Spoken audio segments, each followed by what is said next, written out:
ইতিমধ্যেই শুরু হয়ে গিয়েছে পশ্চিমবঙ্গ সরকারের ভূমিহীন ক্ষেত মজুরদের জন্য বার্ষিক আর্থিক সহায়তা প্রকল্প।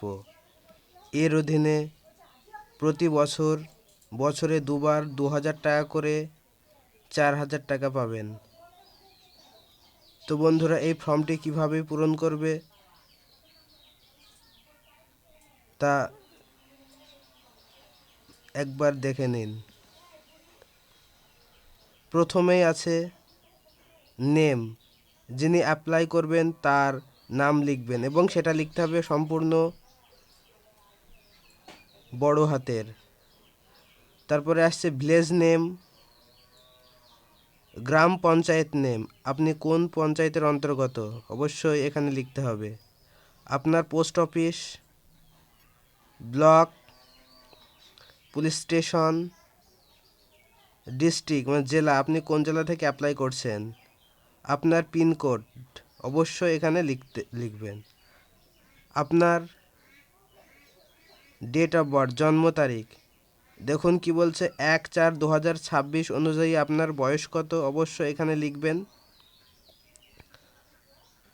আর আপনি মেল, ফিমেল না অন্যান্য সেটা অবশ্যই লিখবেন এবং আপনি কোন ক্যাটাগরির অন্তর্গত, এসসি, এসটি, ওবিসি যেটাই হন না কেন এই বক্সে টিক চিহ্ন দিয়ে দেবেন। তারপর আসছে আপনার মোবাইল নম্বর, ব্যাংক অ্যাকাউন্টের সাথে যুক্ত যে মোবাইল নম্বরটি আছে অবশ্যই সেই মোবাইলটি আপনাকে এখানে দিতে হবে। এবার আসছে আপনার আধার কার্ড নম্বরটি অবশ্যই আপনাকে দিতে হবে। এখানে বলা আছে আবশ্যিক, মানে আধার কার্ড নম্বরটি আপনাকে অবশ্যই দিতে হবে। ভোটার এপিক নম্বর, যেটা আবশ্যিক নয়, যদি না থাকে তাহলে দেওয়ার দরকার নেই। এবার এসছে আপনার ব্যাংক ডিটেলস, দেখুন প্রথমেই আছে আপনার ব্যাংক অনুযায়ী যে নামটি অবশ্যই লিখবেন। তারপরে আসছে আপনার অ্যাকাউন্ট নম্বর, তারপরে লিখবেন আইএফসি কোড, আপনি কোন ব্যাংকের থেকে অ্যাপ্লাই করছেন অবশ্যই এখানে ব্যাংকের নামটি লিখে দেবেন। ব্যাংকের ব্রাঞ্চ কোথায় সেটা অবশ্যই লিখবেন। আর আপনার অ্যাকাউন্টটি সেভিংস না কারেন্ট অ্যাকাউন্ট অবশ্যই তার পাশে টিক চিহ্ন দেবেন। এবং আপনি যাকে মনোনীত করতে চান সেই ব্যক্তির নাম এবং সেই ব্যক্তির সঙ্গে আপনার কি সম্পর্ক সেটা অবশ্যই এখানে লিখবেন এবং তার জন্ম তারিখ আপনাকে এখানে লিখতে হবে। এবার যিনি অ্যাপ্লাই করছেন তার এখানে সিগনেচার এবং এখানে ডেটটা অবশ্যই আপনাকে দিতে হবে।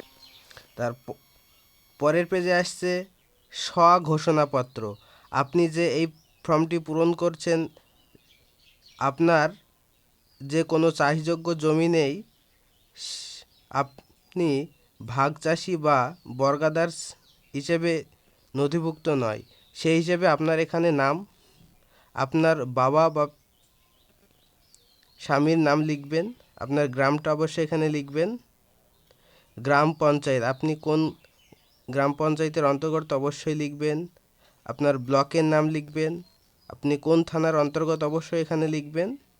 আর আপনার জেলা, আপনি যদি কোনো সরকারি প্রকল্পের আওতাধীন হন অবশ্যই এই ঘরে আপনি টিকচিহ্ন দেবেন এবং এখানে আপনার স্বাক্ষর করবেন এবং আপনি কোথা থেকে স্বাক্ষর করছেন এবং আপনার তারিখ অবশ্যই এখানে দিতে হবে।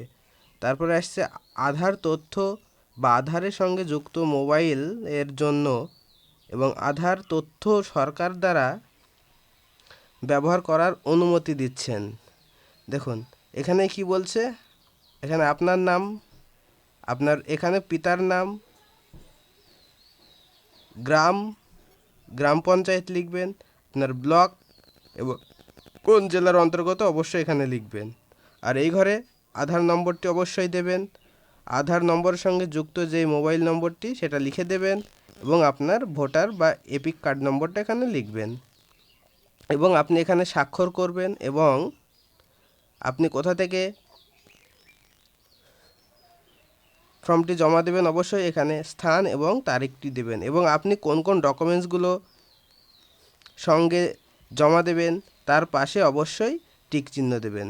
দেখুন প্রথমে আছে voter ID card, Aadhaar card, first page of bank passbook, mobile নম্বর, সংযুক্ত বা স্বঘোষণাপত্র, আধার তথ্য ব্যবহারের সম্মতিপত্র, পাসপোর্ট সাইজ ফটো, এগুলো আপনাকে সঙ্গে দিতে হবে এবং এখানে আপনাকে সই করতে হবে। এখানে আবেদন যিনি গ্রহণ করবেন অফিস স্টাফ, তিনি এখানে সই করবেন। আর ভিডিওটি ভালো লাগলে অবশ্যই লাইক কমেন্ট শেয়ার করে পাশে থাকবেন।